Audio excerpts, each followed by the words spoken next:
I'd like to introduce my pal Brady Piñero Walkinshaw, who is from rural Washington State, but I guess Brady and I met when he was CEO of GRIS, the climate publication, and now he is the Chief Executive Officer of Earth Alliance. Welcome to the Rural Assembly, Brady.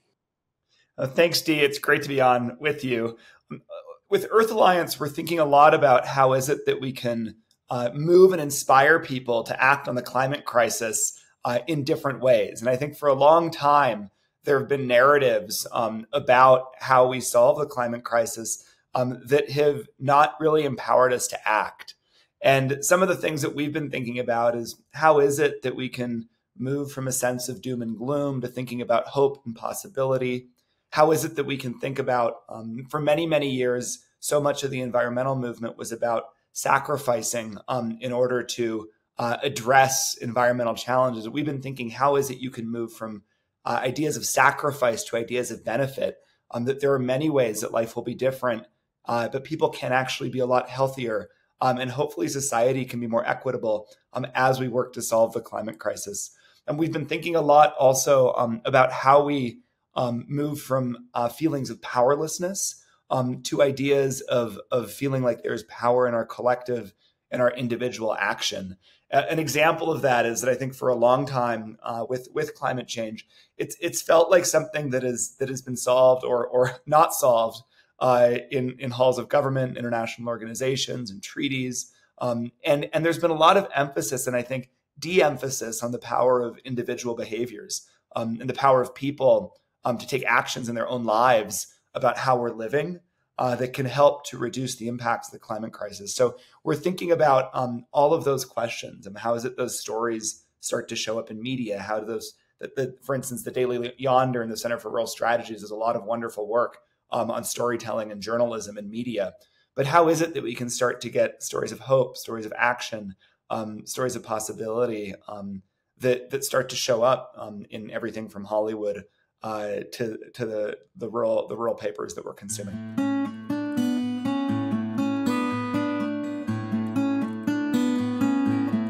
I'll answer to that. And I wanted to say one more comment on the last question, because I think it's a good segue, is a good friend of mine who's a journalist at the Washington Post, someone named Shannon Osaka, who used to work at GRIST, had this great headline come out back when the latest IPCC, the big intergovernmental panel of scientists that release scientific reports on the impact of the climate crisis. She had an article in the Post, and her headline to the article was that climate doomers are the new climate deniers. And I think it's a really interesting idea, right? Because I do think that, and I think as we're thinking about benefits and possibilities in rural communities with things like the Inflation Reduction Act and the federal infrastructure bill, I do think it's important for us to think that these are issues that we can address. There are opportunities here to act. When you think about the federal funding that is coming through the infrastructure package or the IRA, there are so many opportunities for rural economic development that are part of those sources of funds. And I think that's everything from industry. You have, this is just happening in Washington State. It's happening in Ohio right now. It's happening around the country. There are opportunities for clean energy development that are happening in rural areas. As we look at the scale up of wind and solar, so much of that will be sited and developed and permitted in areas that both impact rural communities and hopefully benefit rural communities with employment and jobs. I also, and UD, we're in the middle of such catastrophic flooding in Kentucky. There is a lot more support that I think is also coming for resilience and thinking about how communities are able to, communities that are vulnerable are better able to invest and prepare for a future that will be different than the one that we live in today.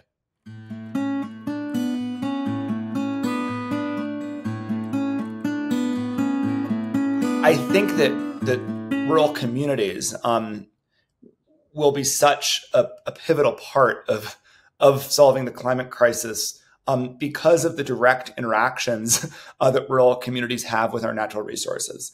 And I think that the management of water, of timberlands, of agricultural lands, of forest lands of aquaculture lands, of all the sources of where carbon is conserved, where it's stored, where it's preserved.